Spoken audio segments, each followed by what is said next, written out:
Welcome to KTC drama Tamil. புதுசாக நம்ம சேனலை பார்க்குறவங்க சப்ஸ்கிரைப் பண்ணிக்கோங்க, மறக்காமல் பெல் ஐக்கானையும் கிளிக் பண்ணிக்கோங்க. இன்றைக்கி நம்ம ஏற்கனவே பார்த்துட்டு இருந்த கிருஷ்ணாலஜி 101 9ஆம் எபிசோட் தான் பார்க்க போகிறோம். போன எபிசோடில் பன்னியும் ஜியோலும் தங்களோட லவ் வந்து எக்ஸ்பிரஸ் பண்ணியிருப்பாங்க. அதுக்கப்புறம் ஜியோல் என்ன பண்ணுவோம் அப்படின்னா, பன்னியை வீட்டில் ட்ராப் பண்ணிட்டு நாளைக்கு நம்ம 2 பேரும் சேர்ந்து காலேஜ் போகலாம் அப்படின்ற மாதிரி சொல்லிட்டு அங்கேருந்து கிளம்பி போவான். இதெல்லாம் நடக்கும்போது ஜியோலுக்கு அப்படியே மனசு படபடன்னு துடிக்கிற மாதிரி இருக்குமா, ஆனால் பன்னிக்கு இதெல்லாம் கனவு மாதிரி ஃபீல் ஆகிட்டு இருக்கும். அப்படியே 2 பேரும் அவங்க நைட்டு வீட்டுக்கு போயிடுவாங்க. அடுத்த நாள் காலையில் தான் காட்டுவாங்க. பன்னி அழகாக குளிச்சு கிளம்பி காலேஜுக்கு ரெடியாகி வெளியில் வருவாங்களா. வெளியே வந்து பார்த்தா பன்னிக்கு முன்னாடி ஜியோல் அங்கே வந்து நிற்பான். என்னடா இங்கே பண்ணிகிட்டு இருக்குன்னு கேட்கும்போது, எனக்கு நேற்று நைட்டு தூக்கமே வரல தெரியுமா, நம்ம 2 பேரும் சேர்ந்து காலேஜ் போகணுன்றதுக்காக வந்தேன் அப்படின்ற மாதிரி சொல்லிட்டு இருப்பான். அதுக்கு பன்னி சொல்லுவாங்க, எனக்குன்னா நல்லா தூக்கம் வந்துச்சு தெரியுமா, ரொம்ப நாள் கழிச்சு ரொம்ப நல்லா தூங்கியிருக்கேன், நேற்று எனக்கு லவ் செட் ஆச்சுல, அதனால தான் நினச்சிட்டே தூங்கிட்டேன் அப்படின்ற மாதிரி சொல்லுவாங்க. ஆனால் நான் உன்னை ரொம்ப மிஸ் பண்ணேனே அப்படின்ற மாதிரி ஜியோல் பேசிகிட்டு இருப்பா. சரி பேசினது போதுவா, காலேஜ் போகலாம் அப்படின்ற மாதிரி சொல்லிட்டு 2 பேர் கிளம்பி காலேஜுக்கு போவாங்க. அப்போ 2 பேர் சேர்ந்து காலேஜ் போயிட்டு இருப்பாங்களே, அப்போ காலேஜ் கேம்பஸில் கைப்பிடிச்சி தான் சுற்றிட்டு இருப்பாங்க. அப்படி 2 பேர் சேர்ந்து காலேஜுக்கு போவாங்க. இன்றைக்கி பன்னிக்கு வந்து காலேஜில் வந்து ஒரே ஒரு கிளாஸ் மட்டும் தான் இருக்கும். ஜியோலுக்கு வந்து கிளாஸே இருக்காது, இன்றைக்கி ஃப்ரீ தான், அவன் காலேஜுக்கு வரணும்னு கூட அவசியம் இல்லை. இருந்தாலும் வந்திருப்பான் பன்னிக்கு ஒரு டைம் ஸ்பெண்ட் பண்ணணுன்றதுக்காக. அப்படியே 2 பேர் கை கோர்த்து காலேஜ் கேம்பஸை சுற்றி வந்துட்டு இருப்பாங்களா. அப்படி வந்துட்டு இருக்கும்போது ஜியோலோட ஃப்ரெண்ட்ஸ் இதை பார்த்துருவாங்க. பாரு, இது நம்ம ஜியோல அதுவும் பன்னி கூட கை பிடிச்சிட்டு போகிறான் அப்படின்ற மாதிரி சொல்லிட்டு ஜியோலை கூப்பிட்டு கேட்பாங்க, என்னடா மச்சான் லவ் செட் ஆகிடுச்சா, 2 பேர் கை பிடிச்சுனா போகிறீங்க அப்படின்ற மாதிரி கேட்கும்போது ஜியோல, ஆமாடா நானும் அவளும் லவ் பண்ணுறோம், இதுதான் என்னோட கேர்ள் ஃப்ரெண்ட் அப்படின்ற மாதிரி சொல்லிட்டு அஃபிஷியலாக வந்து இன்ட்ரோ பண்ணி வைப்பான். பன்னிக்கு இதெல்லாம் நடக்கும்போது ரொம்ப ஹாப்பியாக இருக்கும். பரவாயில்ல, இவன் வந்து நம்மளை வந்து கேர்ள் ஃப்ரெண்டுன்னு எல்லாரும் முன்னாடி அக்செப்ட் பண்ணிக்கிறான் அப்படின்ற மாதிரி சொல்லி பார்த்துட்டு இருப்பாங்க. வந்து ஃப்ரெண்ட்ஸ் எல்லாருமே ரொம்ப சந்தோஷம், அவனுக்கு லவ் செட் ஆனதுக்கு அப்படின்ற மாதிரி சொல்லிட்டு பேசிகிட்டு இருப்பாங்களா. அப்போ தான் ஃப்ரெண்டு பையனுக்கு வந்து ஒரு விஷயமே ரியலைஸ் ஆகும். எப்படியும் ஜியோவில் வந்து பன்னி வந்து சம்மதிக்க வச்சிட்டான், ஆனால் அவன் இன்னும் போபை சம்மதிக்க வைக்கல. அதை நினச்சி ஃபீல் பண்ணிட்டு இருப்பான். மற்ற ஃப்ரெண்ட்ஸ் தான் அவனுக்கு ஆறுதல் சொல்லுவாங்க, நீ எதுக்கும் கவலைப்படாத, அவனுக்கு நாங்கள் இருக்கோம், நாங்கள் ஹெல்ப் பண்ணுறோம் அப்படின்ற மாதிரி சொல்லிட்டு அவனுக்கு வந்து ஆறுதல் சொல்லிட்டு இருப்பாங்க. இன்னொரு பக்கம் ஜியோல் என்ன பண்ணுவான் அப்படின்னா, பன்னி வந்து கிளாஸில் ட்ராப் பண்ணலாம் அப்படின்ற மாதிரி சொல்லிட்டு கிளாஸுக்கு கூப்பிட்டு போவான். அப்போ அங்கே ஜீவோனை எதேச்சியாக 2 பேரும் மீட் பண்ணுவாங்களா. ஜீவோனுக்கு இவங்க 2 பேர் க்ளோஸாக இருக்க சுத்தமாக பிடிக்காது. அதை பார்த்து அப்செட் ஆயிரும். முகம் பார்க்குறதுக்கு ரொம்ப டல்லாக தான் இருக்குமா. பேருக்கு அவங்க கிட்ட பேசிட்டு மற்றபடி அவாய்ட் பண்ணிட்டு அங்கேருந்து கிளம்பி போயிடுவான். இந்த விஷயத்தை பன்னி வந்து நோட் பண்ணிட்டு தான் இருப்பாங்க. அடுத்து ஜீவன் கிளாஸில் வந்து ஆர்ட் ஒர்க் பண்ணிட்டு இருக்கும்போது பன்னி வந்து சொல்லுவாங்க, நானும் ஜெயில் வந்து டேட் பண்ணுறோம் அஃபிஷியலாக அப்படின்ற மாதிரி சொல்லுவாங்களா. அதுக்கு ஜீவன் எனக்கு தெரியும் அப்படின்ற மாதிரி சொல்லுவான். உடனே பன்னி என்ன பண்ணுவாங்கன்னா, ஜீவனை தனியாக கூப்பிட்டு போயிட்டு எக்ஸ்பிளைன் பண்ணுவாங்க, எனக்கு புரியுது நீ என்னை நினச்சி கவலைப்படுறேன்னு சொல்லிட்டு, ஜெயில் நீ நினைக்கிற மாதிரி நான் இல்லை, நீ அவனை தப்பாக புரிஞ்சுக்கிட்டேன், எனக்கு ஜெயில் பற்றி ரொம்ப நல்லா தெரியும், அவன் ரொம்ப நல்ல பையன், அவன் என்னை நல்லா தான் பார்த்துக்குவான், நாங்கள் 2 பேர் பெஸ்ட் கப்பலாக தான் இருப்போம், ஃபீல் பண்ணாதான் அப்படின்ற மாதிரி சொல்லுவாங்க. இதெல்லாம் கேட்ட ஜீவன் சொல்லுவான், பன்னி நீ ரொம்ப நல்லா கான்ஃபிடென்ட்டாக பேசுகிறத பார்த்தாவே தெரியுது உனக்கும் ஜெயிலுக்கும் ரொம்ப நல்லா செட் ஆயிடுச்சுன்னு சொல்லிட்டு, இனிமேல் நான் உன்னை நினச்சி கவலைப்பட தேவையில்ல போல இருக்கு, சரி உன்னோட லவ் செட் ஆனதுக்கு வாழ்த்துக்கள் அப்படின்ற மாதிரி சொல்லிட்டு அங்கேருந்து கிளம்பி போயிடுவான். அப்படியே கொஞ்ச நாள் தான் போகுது. இப்போ பன்னி ஜெயில் வந்து டேட் பண்ண ஸ்டார்ட் பண்ணிட்டாங்களா. தொடர்ந்து டேட்டுக்கு தான் போயிட்டு இருக்காங்க. அப்படியே லைஃப் வந்து என்ஜாய் பண்ணிட்டு இருப்பாங்க. அப்போ ஒரு நாள் பன்னி வந்து போபையோட காஃபி ஷாப்புக்கு போவாங்களா. அங்கே போபை ஃப்ரெண்டு பொண்ணு தான் காஃபி மேக் பண்ணிட்டு இருப்பாங்க. பரவாயில்லையே, உங்களை அடிக்கடி காஃபி ஷாப்பில் மீட் பண்ணுறோம் போல அப்படின்ற மாதிரி கிண்டல் பண்ணுவாங்களா. ஆமாம்மா நாங்கள் தான் லவ் பண்ணுறோம்ல அப்படின்ற மாதிரி சொல்லிட்டு பன்னி சொல்லிட்டு இருப்பாங்களா. ஆமாம் பன்னி, கூடிய சீக்கிரமே உன்னோட செரி பிளாசம் கனவு நீ நிறைவேற்றுருவ போல இருக்கு, பார்த்து எப்போ பாய் ஃப்ரெண்ட் கூட போகிற டைம் சொல்லுமா அப்படின்ற மாதிரி சொல்லிட்டு ரொம்ப ஓட்டிகிட்டு இருப்பாங்க. சரி விடுங்க, எங்களுக்கு டைம் ஆச்சு அப்படின்ற மாதிரி சொல்லிட்டு அங்கேருந்து கிளம்பி போயிடுவாங்க. இப்படியே கொஞ்ச நாள் போகுது. அவங்க டேட் பண்ணி 100 நாள் ஆச்சு. 2 பேரும் அந்த ரிலேஷன்ஷிப்போட 100ஆவது நாள் வந்து செலிப்ரேட் பண்ணும் அப்படின்றதுக்காக நல்லா என்ஜாய் பண்ணி செலிப்ரேட் பண்ண ஸ்டார்ட் பண்ணுறாங்க. 100 நாள் அவங்க என்ன பண்ணியிருக்காங்க அப்படின்னா, ஒவ்வொரு காஃபி ஷாப்க்காக போய் கப்பல் காஃபி வந்து வாங்கி சாப்பிட்ருக்காங்க. அப்போ ஒவ்வொரு டைம் போகும்போது அவங்க கப்பல்ஸ் எல்லாம் வந்துருந்தா ஃபோட்டோ எடுப்பாங்களே. அப்படி ஃபோட்டோ எடுத்ததில் இவங்க ஃபோட்டோஸ் மட்டும்தான் அந்த வால் ஃபுல்லாக வந்து அதிகமாக இருக்கும். அது வந்து பார்த்துட்டு சந்தோஷப்பட்டுட்டு இருப்பாங்க. அப்படியே இந்த செமஸ்டரோட எண்ட் டேட்டும் வந்துருச்சு. எல்லா ஸ்டூடெண்ட் என்ன பண்ணுவாங்க அப்படின்னா, எண்ட் ஆஃப் த செம் தானே, தங்களோட ஆர்ட் ஒர்க் எல்லாத்தையும் கரெக்டாக வந்து கம்ப்ளீட் பண்ணணும் அப்படின்றதுக்காக நல்லா என்ன பண்ணுவாங்க அப்படின்னா, சின்சியராக வந்து இது பண்ணிட்டு இருப்பாங்க. ஏன்னா இந்த இதை சப்மிட் பண்ணிட்டாங்க அப்படின்னா அந்த செமஸ்டர் ஓவர், அதனால நல்லா வந்து ஒர்க் போட்டு பண்ணணும் அப்படின்றதுக்காக தன்னோட ஆர்ட் ஒர்க் வந்து ரொம்ப பெஸ்ட்டாக பண்ணிட்டு இருப்பாங்க. அப்போ யூரி அப்படின்ற ஒரு பொண்ணு வந்து பன்னிக்கிட்ட வந்து ஒரு ஹெல்ப் கேட்கும். என்னன்னு சொல்லி பார்த்தோம் அப்படின்னா, இந்த ப்ராஜெக்ட் எக்ஸிபிஷன் முடியறதுக்குள்ளே எப்படியாவது என்னை ஜீவனை தனியாக மீட் பண்ணுற மாதிரி செட் பண்ணி விடேன், அவனை தனியாக மீட் பண்ண நானும் ட்ரை பண்ணுறேன், ஆனால் கிடைக்கவே மாட்டேன், ப்ளீஸ் ஹெல்ப் பண்ணுறியா அப்படின்ற மாதிரி கேட்பாங்க. இந்த விஷயம் வந்து பன்னிக்கு வந்து ரொம்ப பிடிச்சிருக்கும். ஏன்னா ஜீவனுக்கு லவ் செட் ஆகுது அப்படின்றது ரொம்ப சந்தோஷமான விஷயம் தானே. உனக்கு என்ன, அவன் கூட தனியாக வந்து டேட் அரேஞ்ச் பண்ணால் தானே, நான் ஹெல்ப் பண்ணுறேன் அப்படின்ற மாதிரி சொல்லிட்டு அதுக்கு அவங்க ஓகே சொல்லிடுவாங்க. அன்றைக்கி நைட்டு தான் காட்டுவாங்க. பன்னியும் ஜியோலும் சேர்ந்து பாஸ்தா சாப்பிட்றதுக்காக பிளான் பண்ணியிருப்பாங்க. ஆல்ரெடி ஒரு பாஸ்தா டேட் வந்து கேன்சல் ஆயிடுச்சுல, அதை காம்பன்சேட் பண்ணுற விதமாக நானே இந்த தடவை வந்து பாஸ்தா சமைச்சு தரேன் அப்படின்ற மாதிரி சொல்லிட்டு ஜியோல் வந்து தன்னோட கையாலே பாஸ்தா செஞ்சுட்டு இருப்பான். அப்போ வந்து பன்னியும் ஜியோலும் வெக்கேஷனில் என்ன பண்ணுறது அப்படின்றத பற்றி டிஸ்கஸ் பண்ணிட்டு இருப்பாங்க. ஏன் செமஸ்டர் முடிஞ்சு அப்படின்னா அடுத்து ஹாலிடேஸ் தானே, அதில் எல்லாம் பிளான் இருக்கணும்ல, என்ன பண்ணலாம் அப்படின்ற மாதிரி பேசிகிட்டு இருக்கும்போது பனி சொல்லுவாங்க, நான் இந்த தடவை என்னோட ஆர்ட் ஒர்க் வந்து பெஸ்ட்டாக பண்ணணும், அப்படி பண்ணிட்டேன் அப்படின்னா எனக்கு வந்து ஸ்காலர்ஷிப்லேருந்து நிறையா மார்க் வரும், அதுக்கப்புறம் நான் நல்லா ஜாலியாக என்ஜாய் பண்ண போகிறேன். அதுவும் என்ன பண்ணணும் இப்போயே நான் லிஸ்ட்டு போட்டு வச்சிட்டேன் தெரியுமா. என்னோட பக்கெட் லிஸ்ட்டில் என்னென்ன இருக்குன்னா, ஃபஸ்ட்டு இப்போ நம்ம 2 பேரும் ஐஸ் ட்ரிங்க் போகணும், அப்புறம் மீன் வாங்கி சாப்பிடணும், ப்ரெட்டு வாங்கணும், அப்புறம் ஃபஸ்ட் நம்ம 2 பேரும் சேர்ந்து என்ஜாய் பண்ணணும், முக்கியமாக லாஸ்ட்டாக இருக்கிறது ரொம்ப இம்பார்ட்டண்ட், உங்க கூட சேர்ந்து கிறிஸ்மஸ் ஈவினிங்கை ஸ்பெண்ட் பண்ணணும். எனக்கு இது ரொம்ப நாள் ஆசை தெரியுமா, கிறிஸ்மஸ் ஈவினிங் ஸ்பெண்ட் பண்ணுறது. மற்றது எதுவும் பண்ணாட்டியும் பரவாயில்ல, அதை மட்டும் நம்ம கரெக்டாக பண்ணிடணும், ஏன்னா என்னோட பாய் ஃப்ரெண்ட் கூட போகணுன்றது ரொம்ப நாள் ஆசை அப்படின்ற மாதிரி சொல்லிட்டு இருப்பாங்க. அதுக்கு ஜெயம் சரி அதுக்கு ஜெயிலும் கண்டிப்பாக போகலாம் அப்படின்ற மாதிரி சொல்லிட்டு பாஸ்தா தானே ரெடி பண்ணிட்டேன், கொஞ்சம் டேஸ்ட் பண்ணி பாரு அப்படின்ற மாதிரி சொல்லுவாள். அது சாப்பிட்டு பார்த்த பன்னிக்கு அந்த பாஸ்தாவோட டேஸ்ட்டு அவங்க அப்பா பண்ணுற பாஸ்தாவோட டேஸ்ட்டோடு ரொம்ப சூப்பராக இருக்குமா, ரொம்ப சூப்பராக பண்ணுறப்பா, எங்கள் அப்பாவோட ரொம்ப டேஸ்ட்டாக இருக்குது அப்படின்ற மாதிரி சொல்லுவாங்க. அப்படியே ரொம்ப நல்லா இருக்கா, அதான் ஃபஸ்ட் டைம் பண்ணுறேன் அப்படின்ற மாதிரி அவனும் பேசிகிட்டு இருப்பானா. அப்போ வந்து ஜேவில் வந்து பன்னிக்கிட்ட கேட்பேன், எனக்கு ஒரு விஷயம் மட்டும் ரொம்ப க்யூரியஸாக இருக்கும், அவன்கிட்ட கேட்கலாமா அப்படின்ற மாதிரி சொல்லுவான். என்னன்னு கேட்கும்போது, நீ மட்டும் எப்படி உங்கள் அப்பா கூட ரொம்ப க்ளோஸாக இருக்க, ஏதோ சீக்ரெட் வச்சிருக்கியா சொல்லேன், எனக்கு வந்து அப்போ யார் கூடயுமே க்ளோஸாக இருக்கவே செட் ஆக மாட்டேங்குது அப்படின்ற மாதிரி சொல்லுவான். அப்போ பன்னி சொல்லுவாங்க, அப்படின்னா ஒன்றும் கிடையாது, நானும் எங்கள் அப்பா அவ்வளோ க்ளோஸ் அப்படின்றதுக்கு காரணம் 2 பேருக்கு இடையில் ரொம்ப நிறைய விஷயம் காமனாக இருக்குது, அதனால தான் க்ளோஸ் ஆகிருக்கும், மற்றபடி உனக்கு அப்படி ஃபீல் ஆகிருக்கு போல் அப்படின்ற மாதிரி பேசிகிட்டு இருப்பாங்க. அப்படி 2 பேர் பேசிகிட்டு இருக்கும்போது ஜெயலுக்கு அவங்க அம்மா கிட்டேருந்து மெசேஜ் வரும், டே ஜெயல் உன்னை பார்த்து ரொம்ப நாள் ஆச்சுட்டா, கொஞ்சமாவது வீட்டு பக்கம் வந்துட்டு போவோம், ஃபேஸே மறந்துடும் போல் இருக்குது அப்படின்ற மாதிரி ஃபீல் பண்ணி மெசேஜ் போட்டிருப்பாங்க. இந்த மெசேஜ் பன்னி சேர்ந்து தானே ரீட் பண்ணிட்டு இருப்பாங்க. அப்போ பன்னி ஜெயல் கிட்ட கேட்பாங்க, இத்தனை நாள் உங்கள் அம்மாவை மீட் பண்ணவே இல்லையா, பேசக்கூட இல்லையா, ஏன்டா அப்படி பண்ணிட்டு இருக்க அப்படின்ற மாதிரி கேட்பாங்க. அதான் அன்றைக்கி சண்டே ஆச்சு இல்லை, அதுக்கப்புறம் எப்படி பேசுகிறேன்னு எனக்கு தெரில, எதுவும் செட் ஆகலை அப்படின்ற மாதிரி சொல்லுவானா.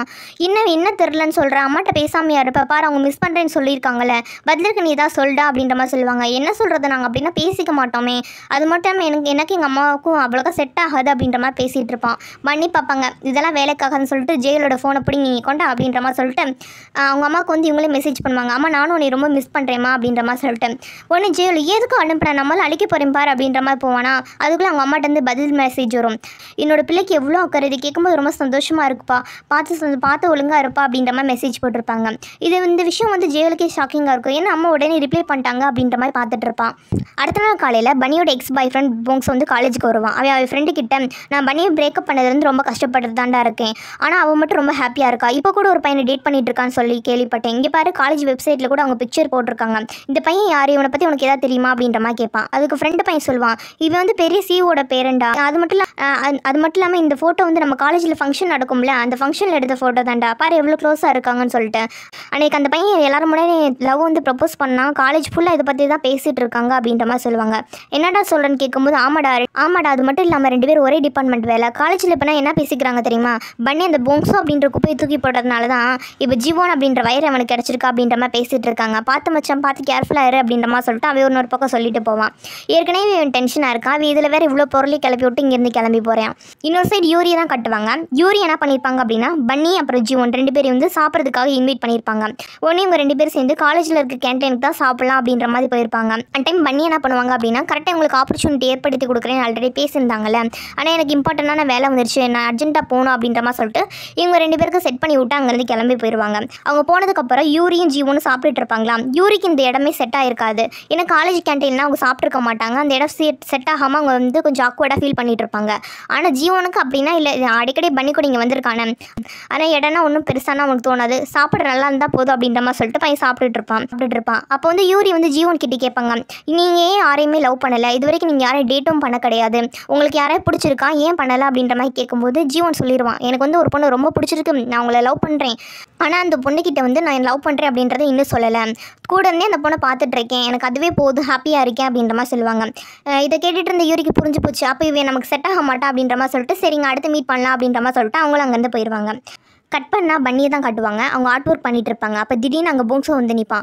போங்ஸோ பண்ணிக்கிட்ட நீ பெரிய லவ் பண்ணலாம், அதுவும் என் வாழ்க்கையை அழிச்சிட்டு, அப்போ நீ முன்னாடியே ஒரு பணக்கார பையனை லவ் பண்ணணும் அப்படின்றதுக்கு ஸ்கெட்ச் போட்டு வச்சிருக்க, அதனால தானே என்னை கழட்டி விட்டேன் அப்படின்ற மாதிரி கோவமாக கேட்டுட்டு இருப்பானா. அதுக்கு பன்னி, நீ தப்பாக புரிஞ்சுக்கிட்டதா, நான் ஒன்றும் உன்னோட வாழ்க்கையை அழிக்க கிடையாது, நீ தான் உன்னோட வாழ்க்கையை அழிச்சிருக்க, அதுக்கு எனக்கு எந்த சம்மந்தமும் இல்லை, இதுக்கு தேவையில்லாமல் என் மேலே பழி போடுற அப்படின்ற மாதிரி கேட்பாங்க. அதுக்காகவே ஆமாம் ஒத்துக்கிறேன், என் வாழ்க்கை இந்த நிலைமைக்கு போனதுக்கு நான் தான் காரணம், ஆனால் நீ ரொம்ப சந்தோஷமாக லவ் பண்ணிட்டு இருக்கேன், அது எனக்கு சுத்தமாக பிடிக்கல, அதனால் நான் என்ன பண்ண போகிறேன் தெரியுமா அப்படின்ற மாதிரி சொல்லிட்டு சுத்தியில் எடுத்து அட்டாக் பண்ணலாம் அப்படின்ற மாதிரி வருவான். ஆனால் பன்னி வந்து இவன் ஏதோ தப்பாக தான் பண்ணுறான் அப்படின்றத கெஸ் பண்ணியிருப்பாங்க. உடனே ஜேயோலுக்கு தான் கால் பண்ணிட்டு இருப்பாங்க. கால் பண்ணிட்டு இந்த மாதிரி நான் ரூமில் இருக்கேன் வாடா அப்படின்ற மாதிரி சொல்லிட்டு வேமா சொல்லிட்டு கட் பண்ணிடுவாங்க. உடனே போங்ஸ் என்ன பண்ணுவாங்கன்னா ஹெல்ப்புக்கு ஆளையா கூப்பிட்ற இரு என்ன பண்ணுறேன் பாரு அப்படின்ற மாதிரி சொல்லிட்டு பன்னி ஸ்டாச்சு பண்ணி வச்சிருப்பாங்களா அந்த ஸ்டாச்சுவை போட்டு உடச்சிருவான். இப்போ இந்த ஸ்டாச்சு உடஞ்சி பற்றி அதே மாதிரி தான் இப்போ மண்டை உடைய போகுது. என்னோட லைஃப்பில் நீ விளாண்டில இப்போ உனக்கு என்ன கெதியாக போகுது பாரு அப்படின்ற மாதிரி சொல்லிட்டு பனி அடிக்கலாம் அப்படின்ற மாதிரி சொல்லிட்டு சுத்தியில் ஓங்குவான். கரெக்டாக அந்த டைம் வந்து ஜீவன் வந்து போங்ஸை தடுத்து நிறுத்தி பனியை காப்பாற்றுவான். உடனே பன்னி என்ன பண்ணிடுவாங்க அப்படின்னா போலீஸ்க்கு கால் பண்ணி இன்ஃபார்ம் பண்ணிடுவாங்க. கொஞ்ச நேரத்தில் அங்கே போலீஸ் வந்துடுவாங்க. வந்தவங்க போங்ஸை அரெஸ்ட் பண்ணிவிட்டு இங்கேருந்து கூட்டிகிட்டு போயிடுவாங்க. போலீஸ் இந்த மாதிரி அரெஸ்ட் பண்ணி கூட்டிகிட்டு போகிற டைம் தான் ஜேயோல் அங்கே வருவான். ரொம்ப லேட் ஆச்சு சாரி பன்னி அப்படின்ற மாதிரி சொல்லிட்டு பன்னிக்கு ஒன்றும் ஆகலையா அப்படின்ற மாதிரி பார்த்து ஃபீல் பண்ணிட்டு இருப்பான். பக்கத்தில் தான் ஜீவன் நிற்பான். இந்த விஷயத்தை வந்து ஜேயோலும் பார்ப்பான். ஆனால் அவனுக்கு தேங்க்ஸ்னால் சொல்ல மாட்டான். சைலண்ட்டாக வந்து பன்னியை மட்டும் ஆறுதல் பண்ணிவிட்டு வா போகலாம் அப்படின்ற மாதிரி சொல்லிட்டு அங்கேருந்து கிளம்பிப்போம். போகும்போது ஜீவன் ஒரு முறைச்சிட்டு போவான். அடுத்த நாள் காலையில் தான் காட்டுவாங்க. ஜீவன் வந்து காலேஜுக்கு கன்னத்தில் பிளாஸ்டர் போட்டு வந்திருப்பான். இதை பார்த்த பண்ணி என்னால் தாண்டா உனக்கு அடிபட்டுச்சு அப்படின்ற மாதிரி சொல்லி ஃபீல் பண்ணுவாங்களா. அதுக்கு ஜீவன் சொல்லுவான் அதனால் ஒன்றும் இல்லை பண்ணி இது பெரிய காயமே கிடையாது, சின்னதாக ஸ்க்ராட்ச் தான் இருக்குது, நான் தான் எதுக்கும் செப்டிக் ஆகிடக்கூடாது அப்படின்றதுக்காக பிளாஸ்டர் போட்டிருக்கேன் அப்படின்ற மாதிரி சொல்லிட்டு பண்ணி வந்து சமாதானப்படுத்திட்டு இருப்பான். அப்போ அங்கே பன்னியோட ஃப்ரெண்ட்ஸ் எல்லாம் வந்திருப்பாங்க. நேற்று நடந்த விஷயத்தை கேள்விப்பட்டிருப்பாங்களே அவங்க எல்லாருமே போங்ஸோ தான் திட்ட ஆரம்பிப்பாங்க. பாரு பன்னி அவங்க எல்லாரும் போங்ஸோ தான் குறை சொல்லிட்டு இருப்பாங்க. போங்ஸோ தான் பண்ணி உன் லைஃப்பில் இருக்க பிரச்சனையே, அவள் எப்போ வந்தாலும் பாரு உனக்கு ஏதாவது ஒன்று பிரச்சனை பண்ணிட்டு தான் இருப்பான். அவனோட கெட்ட அதிர்ஷ்டம் உன்னோட பேட் லக் அப்படின்னா அது போங்ஸோ மட்டும்தான். அதனால் நீ அவன் கண்ணிலேயே படாதப்பா. இப்போ உன்னோட ஸ்டாச்சு வேற உடஞ்சிருச்சு, இப்போ நீ என்ன பண்ண போகிற அப்படின்ற மாதிரி சொல்லிட்டு ஆறுதல் சொல்லிட்டு இருப்பாங்க. இன்னொரு பக்கம் காலேஜ் வெப்சைட்டில் நேற்று நடந்த இன்சிடென்ட் எல்லாமே வந்து வைரல் ஆக ஆரம்பிச்சிடும். அதனால் பன்னி ஜீவனும் டேட் பண்ணுறாங்க போல இருக்குது. அதனால தான் அவன் வந்து உடனே வந்து காப்பாற்றணும் அப்படின்ற மாதிரி ரூமர் வந்து ஸ்ப்ரெட் ஆக ஆரம்பிச்சிடும். அதுக்கு நிறைய பாசிட்டிவ் கமெண்ட்ஸும் வர ஆரம்பிக்கும். ஆமாம் பன்னி ஜீவனும் பெஸ்ட்டு ஃபேரு, அவங்கள மாதிரி யாருமே இருக்க மாட்டாங்க அப்படின்ற மாதிரி சொல்லிட்டு அந்த மாதிரி இதுவும் போயிட்டுருக்குமா. இந்த விஷயம் காலேஜ் ஃபுல்லாக ஸ்ப்ரெட் ஆகும். ஜேயோலோட ஃப்ரெண்ட்ஸும் பார்ப்பாங்க. பார்த்தவங்க ஜேயோல்ட்டு கூப்பிட்டு காட்டுவாங்க. இந்த மாதிரி ரூமர்ஸ் போயிட்டுருக்குடா பாரு அப்படின்ற மாதிரி சொல்லிட்டு ஜேயோல் இதை பார்ப்பான். பார்த்தமே சரி விடுங்க பன்னிக்கிட்ட இதை பற்றி பேசலாம் அப்படின்ற மாதிரி சொல்லிட்டு அவன் ஒரு பக்கம் முடிவு பண்ணிட்டு இருப்பான். இன்னொரு பக்கம் இந்த நியூஸ் பன்னி வரைக்கும் வந்துடும்ல. பன்னி பார்ப்பாங்க என்ன இப்படி ரூமர் ஸ்ப்ரெட் ஆகுது, இதை முதல்ல நம்ம ஜேலுக்கு கால் பண்ணி எக்ஸ்பிளைன் பண்ணோம் அப்படின்ற மாதிரி சொல்லிட்டு ஜேலுக்கு கால் பண்ணுவாங்க. கால் பண்ணி நீ அந்த ஃபேக் நியூஸை பார்த்தியா, நான் வேணா ஒன்று பண்ணுறேன், நான் ஒரு போஸ்ட் போடுறேன், எனக்கு அதுக்கும் எந்த சம்மந்தம் இல்லைன்னு, அப்போ எல்லாமே கிளாரிஃபை ஆயிரும்ல அப்படின்ற மாதிரி கேட்பாங்க. அதுக்கு ஜியோவில் என்ன சொல்லுவா அப்படின்னா அதெல்லாம் ஒன்றும் வேணாம் பண்ணி, எனக்கு ஒன்று இனிமேல் நம்பிக்கை இருக்குது, அது எல்லாமே ரூமர்ஸ் தானே, ரூமர்ஸாகவே இருந்துட்டு போகுது, அது எதுக்கு நீ நினச்சி ஃபீல் பண்ணிட்டு இருக்க, முதல்ல நீ இதை பற்றி ஃபீல் பண்ணாது, நீ நல்லா ரெஸ்டடு, எனக்கு அதான் ரொம்ப முக்கியம், இதுக்கு நீ குழம்பி போகாத ரெஸ்டடுமா அப்படின்ற மாதிரி சொல்லிட்டு சொல்லுவான். இந்த விஷயம் பன்னிக்கு ரொம்ப பிடிச்சிக்கும். ஏன்னா பன்னி வந்து அவன் சந்தேகப்படாமல் கொஞ்சம் சப்போர்ட் பண்ணி பேசுகிறானே, அதனால் ரொம்ப ஹாப்பியாக ஃபீல் ஆவாங்க. அடுத்த சீனில் ஜெயில் என்ன பண்ணுவோம் அப்படின்னா பன்னிக்கு சாப்பிட்டு ஏதாவது வாங்கிட்டு போய் கொடுக்கலாம் அப்படின்ற மாதிரி சொல்லிட்டு சாப்பாடை வாங்கிட்டு வருவான். கூடயே ஃப்ரெண்டு பையனே கூப்பிட்டு வந்திருப்பான். அப்படி அவங்க கிளாஸ்க்கு வந்து பார்க்கும்போது பன்னியும் ஜீவனும் ரொம்ப க்ளோஸாக வந்து ஒர்க் பண்ணிட்டு இருப்பாங்களா. இதை யார் வெளியிலேருந்து பார்த்தாலும் சரி உங்கள் 2 பேர் டேட் பண்ணுற மாதிரி தான் தெரியும். அந்த விஷயத்தான் ஃப்ரெண்டு பையன் சொல்லுவான். பார்த்துக்கடா பார்த்து கேர்ஃபுல்லாக இரு அப்படின்ற மாதிரி சொல்லிட்டு அவன் அந்த திங்ஸை கொடுத்துட்டு அங்கேருந்து போயிடுவான். ஆனால் ஜெயில் வந்து அதுக்கு பெருசாக எதுவும் சொல்லிக்க மாட்டான். அப்படியே 3 பேர் சேர்ந்து தான் சாப்பிட்டுட்டு இருப்பாங்க. அப்போ பன்னி வந்து ரெஸ்ட் ரூம் போகிறேன் அப்படின்ற மாதிரி சொல்லிட்டு அங்கேருந்து போவாங்களா. அப்போ ஜெயில் வந்து ஜீவன் கிட்ட சொல்லுவான், நீ இனிமேல் பன்னி கூட வந்து ரொம்ப க்ளோஸ் ஆனால் இருக்காத, ரூமர்ஸ் வந்து ரொம்ப வேகமாக ஸ்ப்ரெட் ஆகுது, அதனால் பன்னிக்கு தான் பிரச்சனை வருது, இனிமேல் ஒரு 30 சென்டிமீட்டர் கேப்பாவது விட்டு நின்றுடா, ரொம்ப க்ளோஸாக அட்டம் மாதிரி ஒட்டிட்டு இருக்க அப்படின்ற மாதிரி சொல்லுவான். அதுக்கு வந்து ஜீவன் பாப்பானா அப்புறம் நீ எனக்கு பன்னி காப்பாற்றினியா, அதுக்கு ரொம்ப தேங்க்ஸ் அப்படின்ற மாதிரி சொல்லிட்டு அவங்க 2 பேரும் பேசிகிட்டு இருப்பாங்க. அடுத்த சீனில் பன்னியோட வீட்டை தான் காட்டுறாங்க. பன்னி வந்து தன்னோட அப்பா அம்மா கிட்ட தனக்கு ஸ்காலர்ஷிப் நெக்ஸ்ட் செமஸ்டருக்கு வராது அப்படின்ற விஷயத்த சொல்லிடுவாங்க. அதை கேட்ட பேரண்ட்ஸ் வருத்தப்படுவாங்கன்னு சொல்லி பார்த்தா அதெல்லாம் இல்லைம்மா பெரிய பிரச்சனை இல்லை, நீ இது வரைக்கும் ஸ்காலர்ஷிப் வாங்கினதே எனக்கு ரொம்ப சந்தோஷமாக இருக்குது, இதுக்கு மேலே நீ வாங்கணும்னு அவசியம் கிடையாது, நாங்களே இந்த விஷயத்தை மேனேஜ் பண்ணிக்குவோம், நீ எதுக்கும் ஃபீல் பண்ணாதமா அப்படின்ற மாதிரி சொல்லுவாங்க. அவங்க அப்பா அம்மா அப்படி சொல்லுறது வந்து பன்னிக்கு ரொம்ப ஆறுதலாக இருக்கும். கொஞ்சம் பாசிட்டிவாக வந்து அப்பயே ஃபீல் பண்ண ஆரம்பிச்சிருவாங்க. அப்படியே கொஞ்ச நாள் போகுது. இதான் செமஸ்டரோட லாஸ்ட் டே. அப்போ என்ன பண்ணணும், தன்னோட ஆர்ட் ஒர்க் எல்லாரையும் வந்து ஃபினிஷ் பண்ணதெல்லாம் சப்மிட் பண்ணணும்ல, அதுக்கான வேலையில் வந்து எல்லாரும் பிஸியாக இருப்பாங்க. அப்படியே ரொம்ப ஒர்க் பண்ணனால பன்னிக்கு வந்து டயர்ட் ஆயிருமா, ரொம்ப தூக்கம் வர மாதிரி இருக்கும். அந்த டைம் தான் ஜெயில் வந்து பன்னிக்கு மெசேஜ் போடுவான். இது மாதிரி நம்ம 2 பேர் வந்து காலேஜ் முடிஞ்சதுக்கு அப்புறமேட்டுக்கு சேர்ந்து வீட்டுக்கு போகலாம், நீ கால் பண்ணு அப்படின்ற மாதிரி போட்டிருப்பான். பன்னி தூக்க கலக்கத்தில் அதை பார்த்துருக்கவே மாட்டாங்க. அப்படியே படுத்து தூங்கலாம் அப்படின்ற மாதிரி போவாங்களா. அந்த டைம் பேட்டரி ட்ரை ஆகி வந்து ஃபோன் ஆஃப் ஆயிரும். அங்கே வந்து ஜீவன் தான் பன்னி ரொம்ப டயர்டாக இருக்கா அப்படின்ற மாதிரி சொல்லிட்டு அவனை கூட்டிகிட்டு போய் வீட்டில் விடுவான். இன்னொரு பக்கம் ஜெயிலுக்கு பன்னிக்கு என்னாச்சு, ஏன் கால் அட்டன் பண்ண மாட்டான் அப்படின்ற மாதிரி சொல்லிட்டு விடிய கால் பண்ணி பார்ப்பான். அவன் வந்து அட்டனே பண்ணியிருக்க மாட்டான். ஏதாவது பிரச்சனை போல இருக்குது அப்படின்ற மாதிரி சொல்லிட்டு விடிஞ்சது போய் முதல்ல பன்னியை பார்க்கணும் அப்படின்ற மாதிரி சொல்லிட்டு அவன் வீட்டிலேருந்து கிளம்புவான். அடுத்த நாள் காலையில் தான் கட்டுவாங்க. பன்னி தன்னோட வீட்டில் லேட்டாக தான் எந்திருப்பாங்களா. எந்திரிச்சு கீழே வந்து பார்த்தா ஜெயில் நின்றுட்டுருப்பான். ஜெயில் வந்து பன்னி நேற்று நைட்டு ஃபோன் எடுக்காதனால விடிய கிளம்பி வீட்டுக்கு வந்திருப்பான். பனியோட அம்மா அப்பா தான் நீ யாருப்பா அப்படின்ற மாதிரி கேட்டு பனியோட ஃப்ரெண்டுன்னு சொல்லவும் சரி வாப்பா அப்படின்னு சொல்லி உள்ளே உட்கார வச்சு சாப்பாடு கொடுத்துட்ருப்பாங்க. அப்போ காலேஜுக்கு நீ பன்னி கூடயே போயிருப்பா அப்படின்ற மாதிரி பேசிகிட்டு இருப்பாங்களா. அதுக்கு ஜெயிலும் ரொம்ப தேங்க்ஸ் ஆண்டி உங்கள் சாப்பாடு போட்டதுக்கு, உங்கள் சாப்பாடு ரொம்ப டேஸ்ட்டாக இருக்குது அப்படின்ற மாதிரி சொல்லிட்டு இருப்பான். சரிப்பா உனக்கு ரொம்ப பிடிச்சிருந்துச்சு அப்படின்னா எப்போ வேணால் நீ வந்து சாப்பிடு அப்படின்ற மாதிரி அவங்களும் பேசிகிட்டு இருப்பாங்க. அப்போ அப்படியே கொஞ்ச நாள் போகுது. பன்னியோட வீட்டில் தான் காட்டுவாங்க. அம்மா வந்து நீ டிவியில் வந்து நியூஸ் பார்த்துட்டு இருப்பாங்க. அதில் என்ன போயிட்டுருக்கோம் அப்படின்னா இப்போ இன்வெஸ்ட்மெண்ட் ஃப்ராட் வந்து நிறையா போயிட்டுருக்கு, அதில் ஒரு கேஸ் வந்து இப்போ வந்து பெருசாக போயிட்டுருக்கு அப்படின்ற மாதிரி போயிட்டுருக்கும். இந்த நியூஸை பார்த்தவங்க சொல்லுவாங்க இன்னும் இந்த மாதிரினா ஆளுக்கு நம்பி ஏமாறுறாங்க பாரு அப்படின்ற மாதிரி பேசிகிட்டு இருப்பாங்களா. அப்போ காலேஜ் கிளம்பி வந்த பண்ணி அப்பாவை பார்த்தீங்களாம்மா, காலேஜ் பார்க்குறேன் அப்பாவே காணா அப்படின்ற மாதிரி கேட்பாங்க. அவர் எங்கேயோ வெளியில் போனார்ப்பா இன்னும் வரல, சரி நீ காலேஜ் போ அப்படின்ற மாதிரி சொல்லிட்டு அவங்க அங்கேருந்து அனுப்பி விட்ருவாங்க. இன்னொரு பக்கம் காலேஜில் தான் கட்டுவாங்க. இன்றைக்கி தான் ப்ராஜெக்ட் ஒர்க்கெல்லாம் செக் பண்ணுறனால அதனால் எல்லாரோட ப்ராஜெக்ட் ஒர்க்கையும் செக் பண்ணி பார்ப்பாங்க. அதில் யூரியோட ஒர்க் தான் பெஸ்ட்டாக இருக்குது, அவளோட மெயின் ஒர்க்கு தான் எக்ஸிபிஷனில் வைக்க போகிறோம் அப்படின்ற மாதிரி சொல்லுவாங்க. அப்போ யூரிக்கு தானே ஸ்காலர்ஷிப் கிடைக்கும், அதே அனௌன்ஸ் பண்ணிடுவாங்க.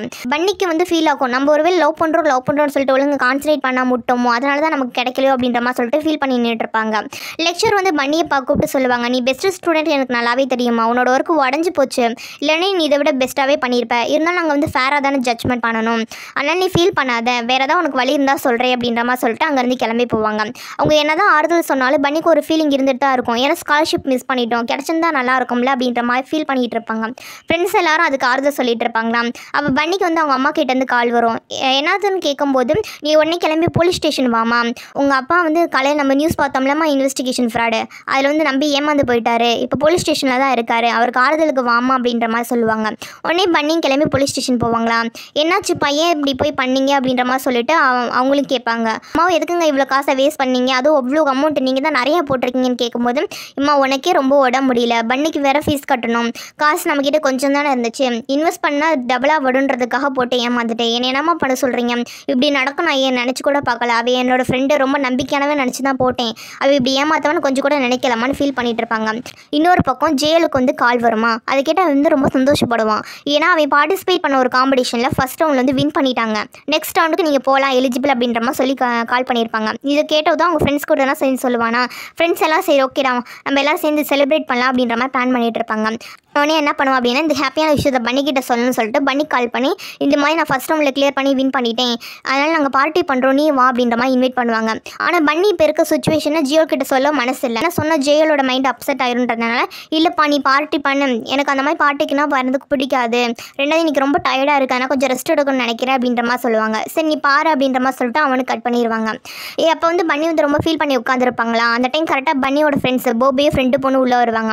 ஏண்டி ரொம்ப டல்லாக இருக்கான், தெரியும் நீ இந்த மாதிரி தான் உட்காந்துருப்பேன்னு சொல்லிட்டு, இப்படியே உட்காந்துருந்தா ஒன்றும் ஆக போகிறது இல்லை, சரிவா கொஞ்சம் போய் சில் பண்ணலாம் அப்படின்ற மாதிரி சொல்லிட்டு பன்னி வந்து கொஞ்சம் மூடு சேஞ்ச் பண்ணிவிட்டு அங்கேருந்து வெளியே கூட்டிகிட்டு போவாங்க. இப்போ ஃப்ரெண்ட்ஸ் எல்லாரும் சேர்ந்து குடிச்சிட்டு இருப்பாங்க. அங்கே ஜீவனை வந்து ஜாயின் பண்ணியிருப்பான். இப்போ போபே கேட்பாங்க உன் அப்பாவுக்கு எப்படி இருக்குது, இப்போ ஃபீல் பண்ணிட்டு தான் இருக்காரா அப்படின்ற மாதிரி கேட்பாங்க. ஆமாம் இப்போயும் சாரி சொல்லிட்டு தான் இருக்காங்க, என்னடா இருந்தாலும் அது பிரச்சனை என்னால் தான், ஆனால் அவர் வந்து அவர் மேலே தான் தப்பு அப்படின்ற மாதிரி சொல்லிட்டு அவர் ஃபீல் பண்ணிட்டு இருக்காரு, நம்மளோட ஸ்காலர்ஷிப் வாங்கியிருந்தேன் அப்படின்னா அவருக்கு இந்த கஷ்டமே இருந்திருக்காது, இப்போ அவர் கஷ்டப்படுறதுக்கு நான் தானே காரணம், ஆக்சுவலி சாரி சொல்ல வேண்டியது நான் தான், ஆனால் அவர் கேட்டுட்டு இருக்காரு அப்படின்ற மாதிரி சொல்லிட்டு பன்னி ரொம்ப ஃபீல் பண்ணிட்டு இருப்பாங்க.